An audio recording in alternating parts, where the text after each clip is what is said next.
Buksan po natin sa Romans 5 at ating basahin mula verse 1 to 11.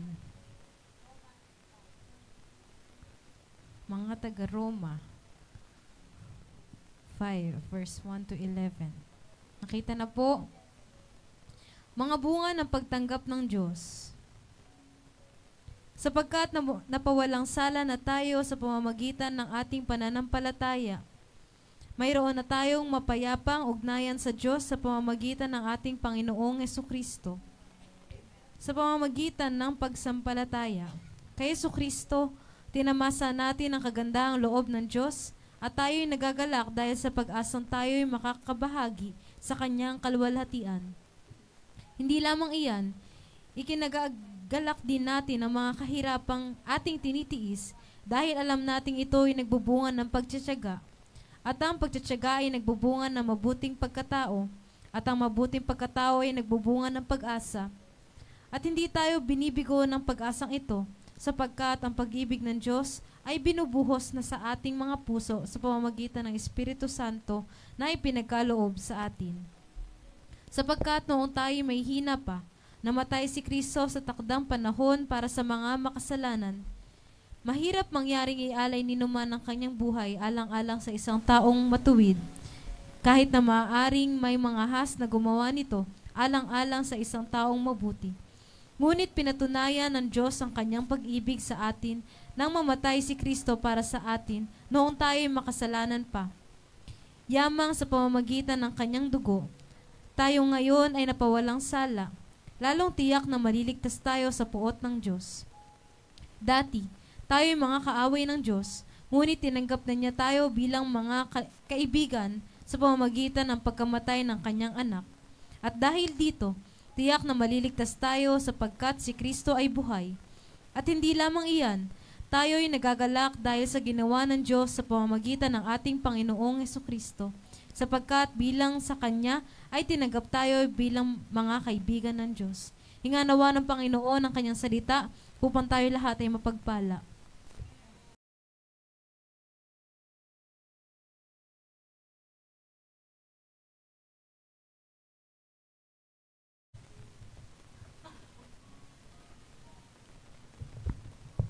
Amen. Come on, let us declare Isaiah 61:1 and 2. The Spirit of the Sovereign Lord is on us, because the Lord has anointed us to preach goodness to the poor. He have sent us to bind up the brokenhearted, to proclaim freedom for the captives and release from darkness for the prisoners, to proclaim the year of the Lord's favor in the day of vengeance of our God, and to comfort all who mourn. For God is Jesus Christ, our great deliverer. Hallelujah. Palakpakan natin ang Panginoon sa buhay ng bawat isa sa gabing ito. Amen? Maraming binaba ang Panginoon. At maaaring tayong makupo as we go on sa tuturo ng Panginoon sa atin sa gabing ito. Amen? Damang-daman niyo ba ang presensya ng Panginoon? Amen. Malamig eh. Ayan, purihin ang Panginoon, ano? At kayo ay naririto upang manalangin. At talaga namang, ang linggong ito ay napakabunga sa buhay ng bawat isa. Ano? Naranasan nyo ba ang iba't ibang klase ng laban pagsubok ngayong linggo? Subalit sa huli ay tagumpay pa rin, ano? Marami nangyari ang linggong ito. At napakabunga ng linggong ito para sa ating lahat. Okay? Ayan. Purihin ang Panginoon.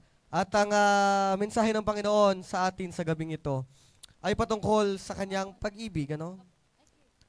Patungkol ito sa pagmamahal ng Diyos sa atin, ano? Bakit?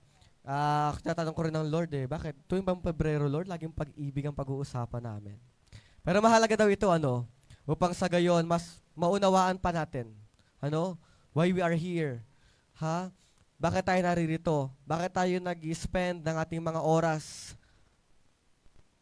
sa pagtayo, sa pagtaas ng ating mga kamay, sa pananalangin, sa pagpupuri at pagsamba, sa pagtugtog, sa pag-awit, ano? Bakit natin ito lahat na ginagawa? Ano? Ito ang patungkol sa hindi nagmamaliw na pag-ibig ng Diyos sa buhay natin. Amen? Katulad ng binasa kanina ni Ate Denise, ano? Sa Romans 5:1 to 11. Ano? Sabi dito, di ba kaya sa 8 ba yun? Romans 5:8, di ba? Sabi doon, Christ died for us while we are still sinners. Ano? Dahil yun sa pag-ibig ng Diyos. Ngunit ipinadama ng Diyos, ayan o, but God showed His love for us in that while we were still sinners, Christ died for us. Amen. Amen? Tayo ay mahal ng Diyos. At dahil mahal tayo ng Diyos, ay ginawa niya iyon para sa atin. Ano? Lagi yan. Actually, hindi lang tuwing Pebrero, kundi linggo-linggo ay sinasabi yan ng Panginoon sa atin. Pero let us dig deeper pa sa mensahe na ito ng Panginoon, ano? As the leaders of the church, pioneers of the care groups, at as the gifted children of God. Ano?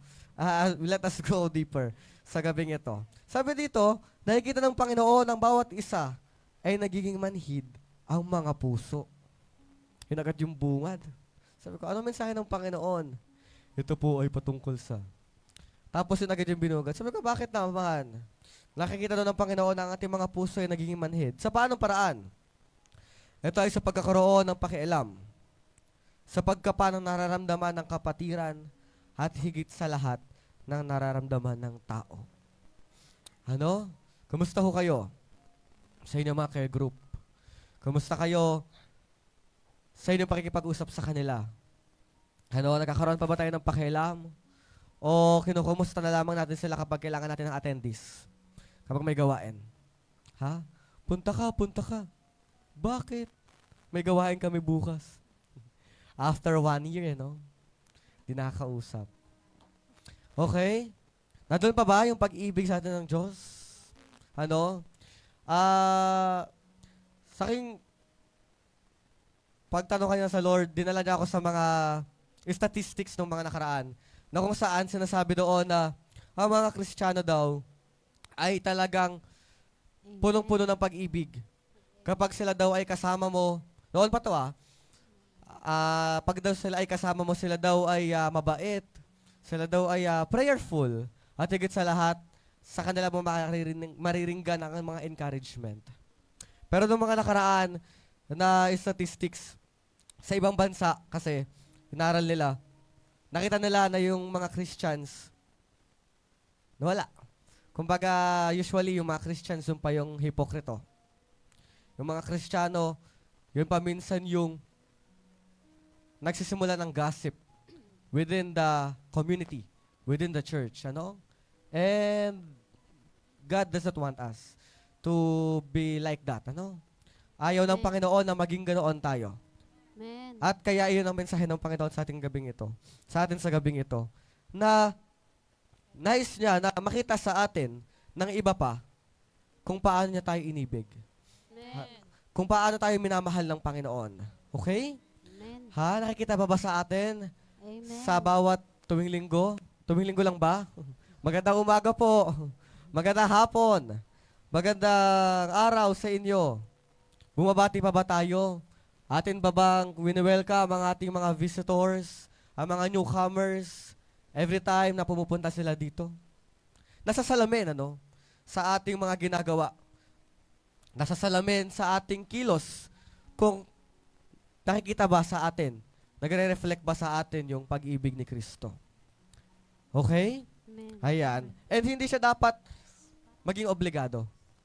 Okay? Bakit natin ito pinag-uusapan sa gabing ito? Bakit ito sinasabi ng Panginoon sa atin? Hindi para sitahin yung mga pagkakamali o sitahin yung ating mga maling kilos o mga maling attitude within this church. Okay? O nasaan man tayo. Okay? Pero sa ganon, para ipaunawa sa atin ng Panginoon na yung pag-ibig sa atin ay maging genuine. Maging totoo. Amen. Amen. Maging tunay sa bawat isa. Nasa simbahan man tayo, wala man tayo sa simbahan, nasa labas man tayo, ano man ang ating ginagawa. Okay? So ito pa ang mensahe ng Panginoon. Kaya naman mahalaga na maunawaan palalo ang pag-ibig ng Diyos. Dito ay nagkakaroon ng kapayapaan, nagkakaroon ng koneksyon sa Panginoon, maging sa iba. Sa kasalukuyan, ito ay pinapaunawa sa atin ng Panginoon. Noong nakaraang linggo, tinuro sa atin ng right convictions of the heart. Na-convict ba kayo? Amen. Sa nawa. Naway ma-convict tayo. Naway na-convict kayo na mensahe ng Panginoon at inyong nalakaran, ating nalakaran. Technically, maging sa bawat nanonood at nakikinig, ating nalakaran ang mensahe ng Panginoon na iyon. At sa gabi namang ito ay mahalaga na maunawaan daw natin lalo ang pag-ibig pa ng Diyos.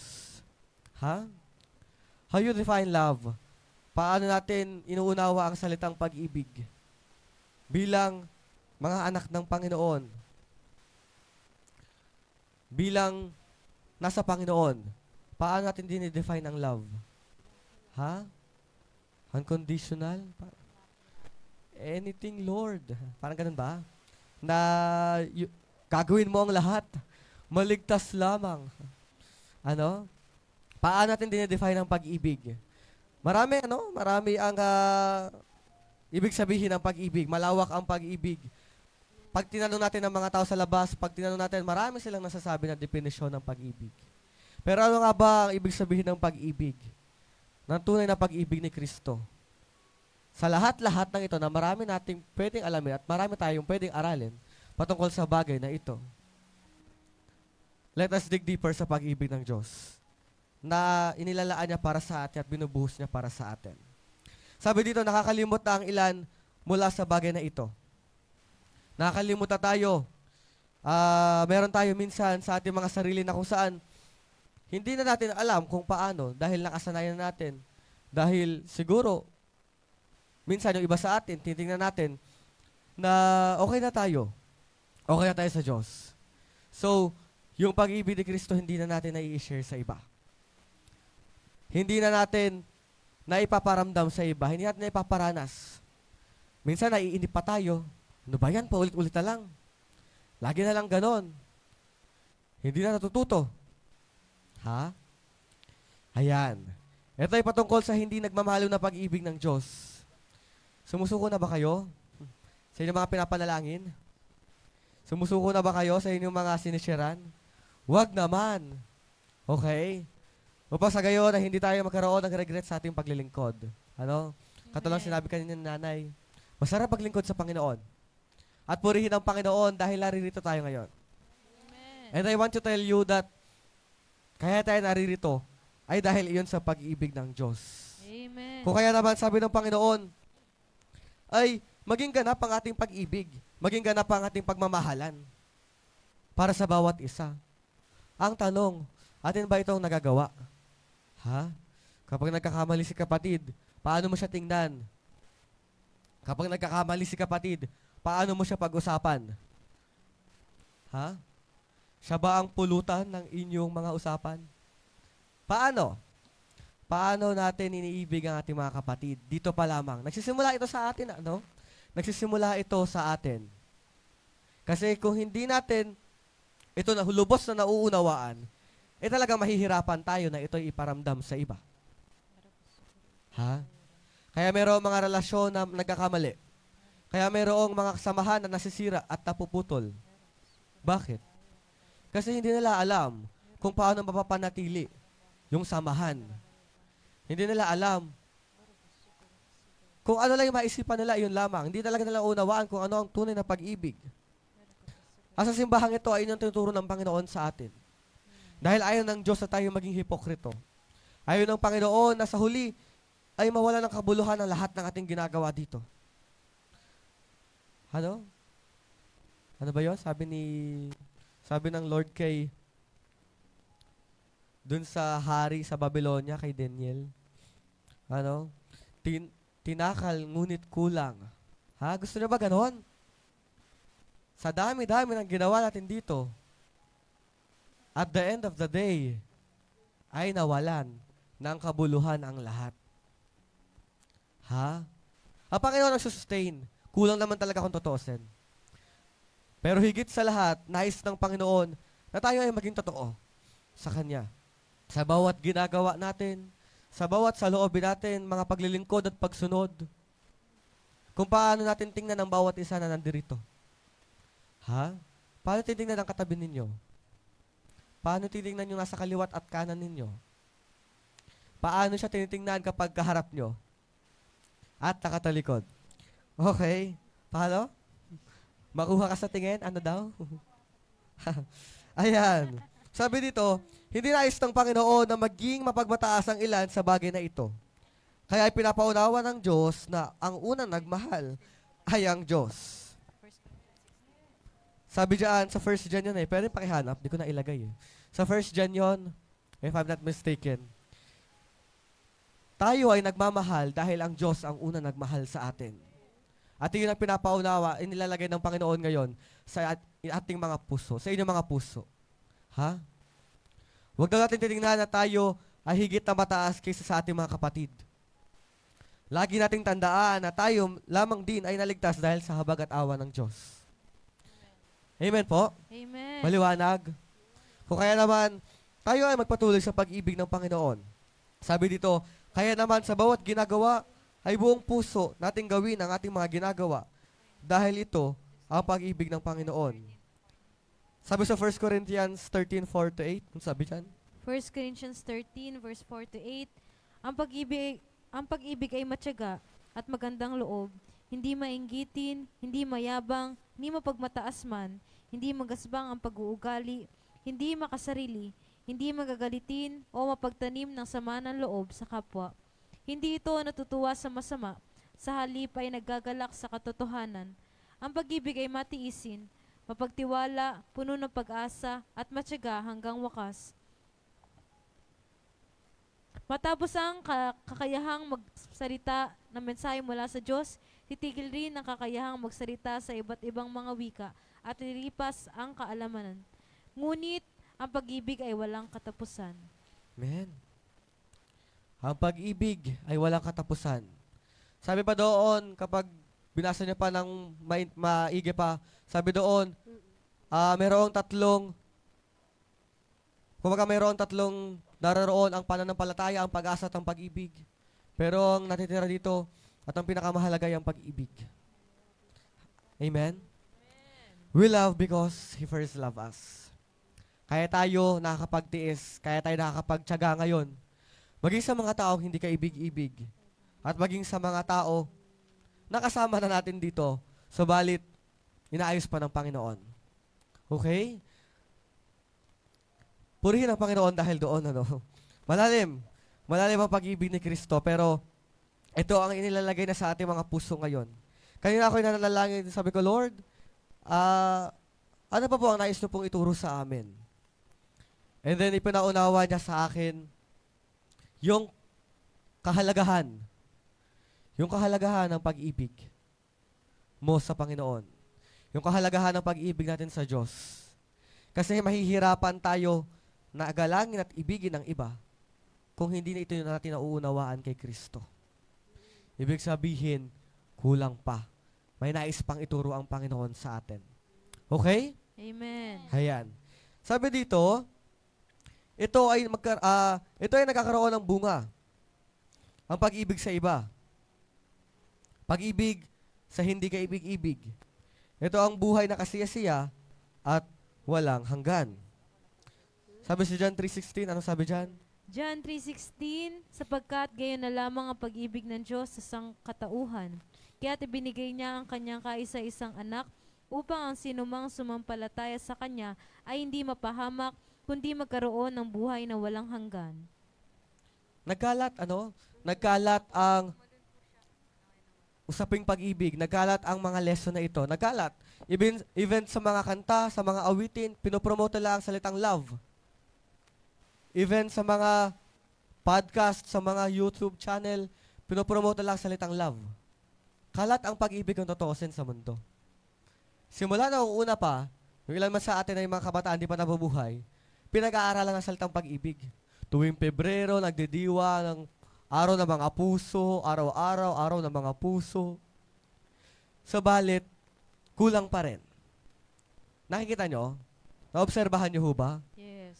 Ang daming ganap sa mundo pagdating sa salitang pag-ibig. Kanya-kanya ang mga ideolohiya, kanya-kanyang pag-aaral at mga prinsipyo. Pero kulang pa rin. Nakikita nyo mga posting nila ng mga nakaraan. Ha? Taas dito yung mga nakatanggap naman ng biyaya ng Diyos. Ayan, mga answered prayers. Nakikita nyo mga posting nila ng nakaraan. Ha? Samantalang ang pag-ibig ay kalat na. Bakit sila naghahanap? Bakit sila, diba? Bakit sila naghihintay? Umaasa. Umasa ka pa ba? Bakit sila umaasa? Ibig sabihin, ano ibig sabihin? Hindi nauunawaan ng mundong ito ang pag-ibig. Ha? Hindi ho talaga ganap ang pag-ibig dito sa mundo. Kahit ano pa kahit araw-araw pa ay maging araw ng mga puso. Kung ang pag-ibig na ito ay hindi nagmumula kay Kristo, para saan? Ang pagdiriwang ng mga iyan. Ha? Amen. Ang bitter mo naman, Kuya Mark. Pero yun ho ang katotohanan. Ano? Ang pag-ibig ho ay na kay Kristo. Ano sabi doon sa 1 Corinthians kanina? Ang pag-ibig ay patiisin. Handang maghintay, hindi mainggitin. Iyon ang tinuro ng Panginoon patungkol sa salitang pag-ibig. Tatandaan niyo ho, na kapag wala ang Panginoon sa ating mga buhay, ay mahihirapan tayo magmahal ng tunay. Ha? Mahihirapan tayong umibig ng totoo. Mahihirapan tayong umunawa. Sino ba naman tatagal sa mga pag-uugali natin? Ha?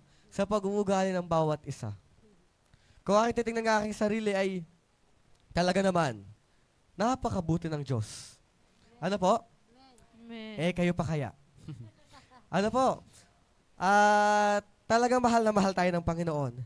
Sabi sa John 3:16, hindi ba sabi doon, for God so loved the world that He gave His one and only Son, that whoever believes in Him should not perish, but have an everlasting life. Okay? Yun ho ang bunga ng pag-ibig. Amen. Ang bunga ay kaligtasan. Sabi doon. Ang bunga ay buhay na walang hanggan. Sorry. Ha? Dahil sa pag-ibig ni Kristo, iyon ay nagbunga sa atin ngayon, kaya tayo nakakaibig sa iba. Amen. Okay? Maliwanag? Yes. So, sinasabi doon ng Panginoon, technically, na hindi mo dapat paiiralin yung sarili mong damdamin. Sa pagki-care group. San pa? Sa pananalangin sa iba. Sa pagtulong. Ha? Sa paghayo, sa pagsiservisyo. Kasi kapag sarili nating damdamin, puso, ang ating pinairal sa lahat ng bagay na iyan, talagang tayo ay magkukulang. Amen? Amen. Ayun yung magkulang. Gusto nyo laging mabigay yung best nyo sa Panginoon. Yung pag-ibig ni Kristo yung papairalin natin lagi. Ano yung pag-ibig ni Kristo? Ha? Ang pag-ibig ni Kristo ay, ano sabi? Sa 1 Corinthians 13, mapagtiis. Patient, kind. Matiisin, pinagtitiisan na lang kita. Ha? Matiisin, ano pa? Matyaga. Hindi magagalitin. Ano? Talaga. Hindi mainggitin. Sinabi na. Ayon. Had. It's not boastful. Hindi mayabang. Hindi mayabang. Hindi mapagmataas. Hindi mapagmataas. Hindi magaspang ang pag-uugali. Hindi magaspang ang pag-uugali. Hindi makasarili. Hindi makasarili. Hindi magagalitin. Hindi magagalitin. Mapagtanim ng sama ng loob sa Hindi kapwa. mapagtanim ng sama ng loob sa kapwa. Okay? Kaya ba? Kaya ba today? Kaya. Sa biyaya ng Panginoon. Pag-ibig yan ni Kristo eh. Kaya nga, sinasabi ng Panginoon, ang ating gagamitin sa ating mga paglilingkod ay ang pag-ibig ni Kristo. Upang hindi tayo magkulang. Talaga hong nakakainip, nakagalit ang mga pag-uugali, pagising mo pa lamang sa umaga, hindi ba? Paglabas mo na iyong tahanan, susubukin ka na. Pero yung pag-ibig ni Kristo, nawa ay manatili sa bawat isa. Okay? Amen. Ano ang koneksyon nito sa ating pang-araw-araw o sa pang-araw-araw mo? Sabi dito, ang pag-ibig ng Diyos ang bumabalot upang mas lalo pang tumatag at hindi basta-basta mahulog sa mga bulong ng kaaway. Ang mga bulong na yan sa bawat araw. Ang pag-ibig daw ni Kristo ang bumabalot sa atin upang tayo ay tumatag. Ha? Pagod na ba tayo? Naiinip ba tayo? Sa mga bagay-bagay? Sa mga pagpapala, sa mga tao nating ipinapanalangin? Ang pag-ibig daw ni Kristo ang bumabalot sa atin upang lalo pa tayong tumatag. upang lalo pa tayong mas maging matibay kaysa dati.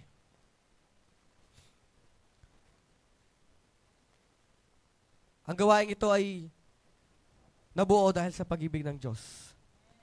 Ha? Kung hindi ko kaalamihin ang storya ng church na ito, ay aabotin tayo ng isang araw. Hindi naman. Subalit, kami ho ay pinagtagpo-tagpo ng Panginoon dahil sa kanyang pag-ibig. Kami ho, ang bawat isa ho dito ay hindi ho tayo magkakilala. Pero dahil sa pag-ibig ni Kristo na nagbubuklod sa atin, tayo ay nabuo. Amen. At tayo ay naririto ngayon. Amen. Nagkakaisa, nagpapanalangina, nagmamahalan, nagtsatsagaan. Amen. Amen. Maliwanag. Ang pag-ibig ho ni Kristo, ang siyang bumuklod. Alam niyo ho, ang ministeryo natin, hindi ito lingid sa inyong kaalaman. At maging ang bawat isa ay naranasan na ito. Inner healing and deliverance, ang foundation ng ating vision, in love, a throne will be established and the one who sit on it is faithful. Amen. Si Kristo ay tapat. Amen? Amen. Sa pag-ibig ng Diyos, na itatag ang gawaing ito.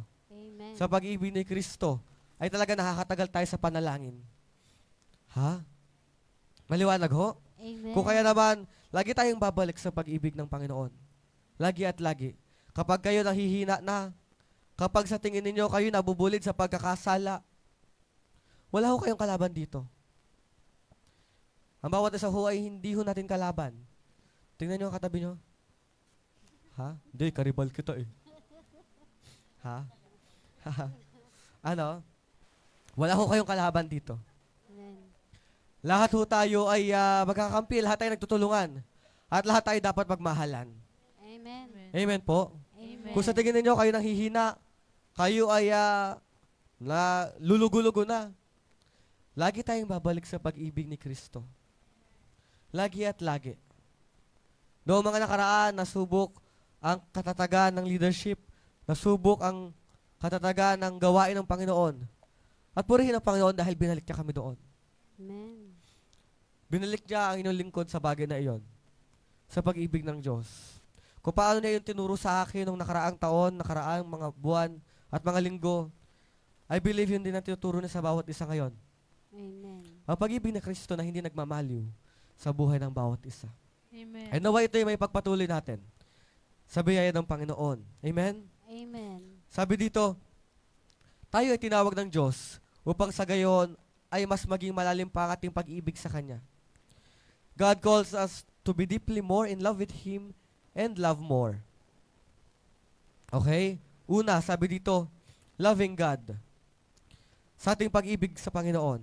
Ang sabi sa John 14:23, John 14:23, sumagot si Jesus, ang umiibig sa akin ay tumutupad ng aking salita, iibigin siya ng aking Ama, at kami pupunta at mananahan sa Kanya. Amen? Ang umiibig sa akin ay, yan.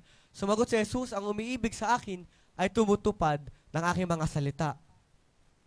Iibigin siya ng aking Ama, at kami tatahan at mananatili sa Kanya. Amen. Dahil mahal natin si Kristo, dahil mahal natin ang Diyos sa buhay natin, we know na ang pag-ibig ay salitang kilos. Amen? Love is an action word. Okay? Verb. Ay salitang kilos na kung saan ay mayroong paggalaw. At sabi niya ng Panginoong Jesus, ang sino namang umiibig sa akin ay tumutupad ang aking salita. Ibig sabihin, nalalaman na mahal natin ang Diyos kung tinutupad mo ang kanyang salita o nilalakaran ito. Ang tanong, mahal mo ba ang Diyos? Mahal mo ba ang Panginoon sa buhay mo? Amen. Amen. Ha? Amen. Kung mahal mo ang Panginoon, lalakaran mo ang kanyang kalooban. Amen. Tutuparin mo ang kanyang mga sinasabi sa iyo. Sa paanong paraan? Sa mga simpleng bagay lamang. Ha? Ang Panginoon ay nangungusap sa pag-aalaga ng ating mga katawan. Ang Panginoon ay nangungusap kung ano ang mga direksyon natin sa pang-araw-araw. Sa mga plano, isinasama ba natin ang Panginoon? Sa ating mga ginagawa at mga gagawin, kasama ba natin ang Diyos? Ha? Sa pang-araw-araw na lamang ng inyong buhay natin, kasama ba ang Panginoon lagi? Amen. Kung minsan nakakalimutan natin o nakakaligtaan, siguro, kailangan pa natin makilala ang Panginoon mas matindi pa sa buhay natin. Like Yes. never before. Yes. Amen? Amen. Ha? Amen. Huwag yung nakilalaan yung mga iba't ibang klase ng mga istorya sa labas.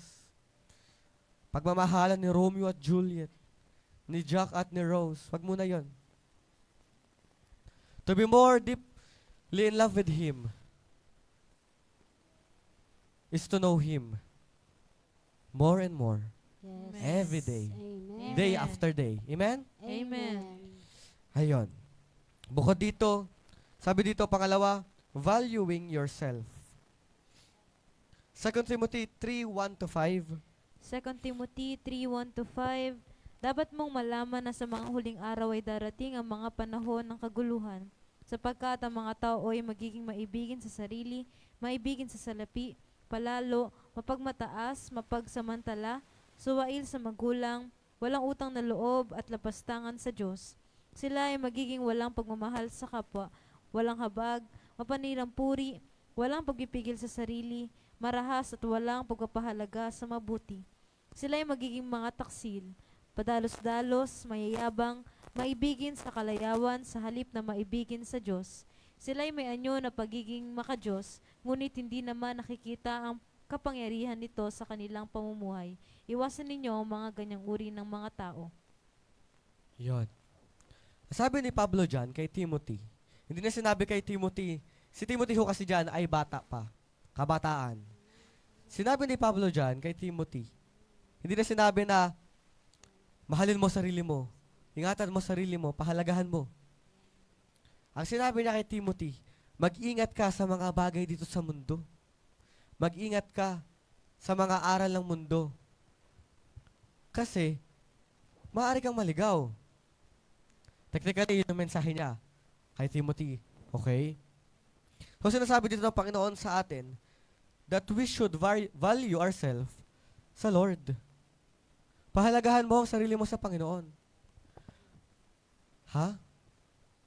Sabi dito ng Panginoon, upang tayo ay matuto rin na magkaroon ng pakialam sa iba, ay marapat na ating pahalagahan ang ating sarili sa Kanya. Ha? Pahalagahan ninyo. In a sense, hindi ibig sabihin na kumain ka, ganito, ganyan, uminom ka ng tubig, 12 glasses a day. Hindi ganoon, ano? Oo, tama yon. Physical yon. Tama yon. Wala naman talaga mali doon. Pero hindi ibig sabihin ito na valuing yourself, na in a sense na uunahin mo sarili mo. Magpayaman ka, gawin mo lahat ng gusto mo. Live while you are young. Live young, wild, and free. Hindi ganoon. Hindi ganoon ang aral ng Biblia. Hindi ganoon ang aral ng Panginoong Jesus. Sa mga kabataan, sa bawat isa, hindi ganoon ang aral ng Panginoon. Sabi ng Panginoon, valuing yourself to God. Okay? Kilalanin mo ang sarili mo kay Kristo. Amen. Upang sa gayon, hindi tayo basta-basta na na-define ng mundong ito na kung ano lamang tayo. Okay? Madali tayong matangay ng mga aral ng mundo. Madali tayong matangay ng mga sabi-sabi nila. Eh, kasi ganito ka, ganito ka. Ay, sige, ganito nga ako, ganito nga gagawin ko. Bakit? Bakit nakikinig ang ilan? Bakit nakikinig tayo minsan? Ha? Kasi, marahil, nakakalimutan natin yung pagkakakilanlan natin kay Kristo. Yes. And tinuturo siya sa atin ng Panginoon ngayon upang sa gayon, hindi natin malimutan kung ano ka kay Kristo. Amen. Oo, nagawa mo tong bagay na to, nakapag-isip ka, nakapagsalita ka kanina. Ibig sabihin ba nun, wala ka na? Ha? Oo, narurumihan tayo. Pero, hindi ibig sabihin nun, mahihiwalay ka ng mga bagay na yon sa pag-ibig ni Kristo. Amen. Tatandaan niyo ang Panginoong Jesus. Nung bababa ang Panginoong Jesus, Christ died for us while we are still sinners. Amen. Maliwanag. Yes. Okay, ito yung kalinawan ng Panginoon upang sa gayon, hindi tayo basta-basta makondem sa mga nangyayari sa paligid nyo, sa inyong sarili. Pero hindi naman ibig sabihin nun, aabusuhin natin ng kalayaan. Iba namang usapan niyon. Pero ang sinasabi ng Panginoon dito sa atin, na we should value ourselves to God. Kung sino ka sa Panginoon. Kung ano ka sa Lord. Iyon yung tayuan natin. Iyon yung lakaran natin. Iyon yung pahalagahan natin. Hindi yung mga bagay dito sa mundo. Hindi yung mga sabi-sabi ng kapitbahay nyo o ng kung sino pa man nakakilala nyo. Ang Panginoon lamang makakapag-define sa'yo kung sino ka. Ha? Amen. Di ba nag-EGR tayo? Binigyan kayo ng mga bagong pangalan. Amen. Yes. Yun. Yun ho yung essence nun. Upang sa gayon, magkamali ka man, may mangyari man na hindi inaasahan, yung pangalan na binigay sa'yo ng Diyos, yung pagkakakilanlan mo kay Kristo, ay hindi mawawala sa'yo. Amen? Amen. And ingatan natin siya sa ating mga puso. Ano? Naalala niyo pa ba kung ano yon? Ayan. Pangatlo, loving one another. Sabi sa Mark 12:31, ano sabi dyan? Mark 12:31. Ito naman ang pangalawa, ibigin mo ang iyong kapwa. Gaya ng pag-ibig mo sa iyong sarili, wala nang ibang utos na hihigit pa sa mga ito. Yon. As you value yourself to God, we should value. Sabi dyan, di ba? A new commandment I give to you. Bakit na sinasabi yon? A new commandment. Matagal yan na sinabi na magmahalan kayo. Di ba sinabi niya na dyan? Bago pa niya sinabi yan, sinabi niya na ang pinakamahalagang utos ay ang pag-ibig. Tapos sinasabi niya dyan sa Mark, a new commandment I give to you. You shall love your neighbor as yourself. There is no other commandment greater than this. Okay? Bakit na sinasabi yun? A new commandment. Bakit? Tatingin nyo. Sige. Ating paganahin na ating mga unawa. Amen?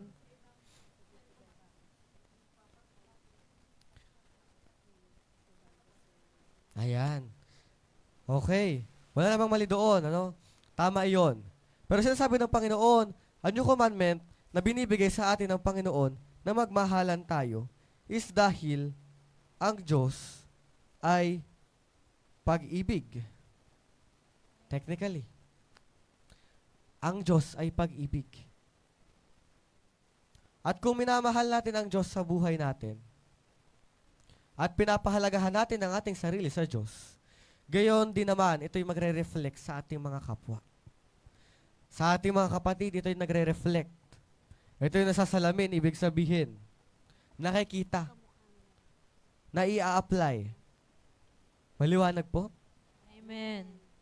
Matatapos na tayo, At iyon ang sabi sa atin ng Panginoon. Ang kanyang pag-ibig na hindi nagmamaliw sa atin. Kung kaya naman, huwag tayong magsasawa sa mga bagay na yan. Nagkukulang? Hingi pa sa Panginoon. Talagang malalim ang pag-ibig ng Diyos. Malalim ito. Kung paano ito hindi makatarok ng isipan natin. Tingnan nyo na lang ang inyong mga sarili. Hanggang ngayon, nandito pa tayo. Amen?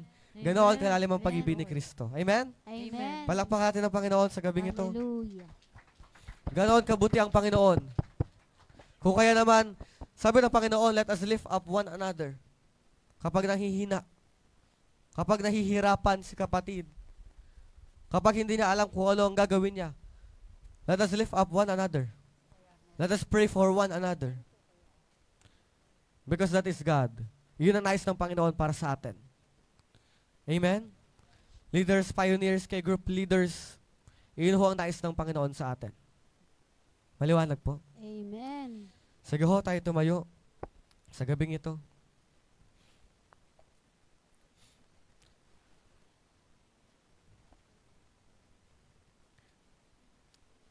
Ating itaas ang bawat isa sa Panginoon. Amen. As we pray, ipanalangin at hingin natin sa Panginoon ang pag-ibig na mula sa Diyos upang tayo ay makalakad sa kalooban ng Panginoon. Okay? Hingin daw natin ang pag-ibig ng Panginoon pa.